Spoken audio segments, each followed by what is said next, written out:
শবে বরাতের জন্য নারীদের স্পেশাল আমল কি? নারীদের স্পেশাল আমল তো হালুয়া বানানো। স্পেশাল আমল মানে স্পেশাল কাজ। কারণ শবে বরাতকে কেন্দ্র করে হালুয়া টালুয়া বানানো হতো, হালুয়া রুটি, গোস্ত রুটি এগুলা বিতরণ করা হতো। এগুলো এখন যদিও উঠে গেছে, কালচারাল বিষয়। এগুলো উঠে যাওয়াতে যে নারীরা সব নেকামল শুরু করে দিছে তাও হয় নাই, সেটা যেমন বাস্তবতা। আবার ঠিক একইভাবে কোরআন সুন্নাহ বলেনি এমন কিছু কোরআন সুন্নাহর আমল মনে করে এস্টাবলিশ করা, বেদাতকে জিয়ে রাখা, এর ভিতরেও ইমানদারের কল্যাণ নেই। সেটা আমাদেরকে মাথায় রাখতে হবে। তো শবে বরাতকে কেন্দ্র করে নারীদের জন্য স্পেশাল কোনো আমল নাই। এগুলা ইউটিউবারদের বিভিন্ন আইটেম।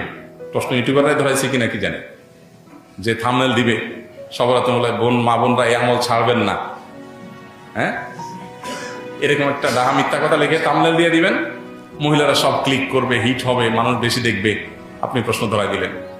তো এর মাধ্যমে আপনি একটা ভুল ধারণাকে সমাজে, সবাই তার ক্লিক করবে না, অনেকে মনে করবে আচ্ছা তাহলে স্পেশাল আমল মনে হয় আছে। আবার অনেকে বলবে যে না, এই মৌলবী এটা ভুল কথা বলে গেছে, স্পেশাল আমল তো নাই, সে তো ভিতরে দেখবে না কি আছে। তো এই জন্য ইউটিউবার ভাইরা আল্লাহকে ভয় করা উচিত। সামান্য ভিউয়ের জন্য মিথ্যা কথা, দুই নাম্বারি করা, হ্যাঁ, এবং চালাকি করা, এগুলো অনুচিত কাজ।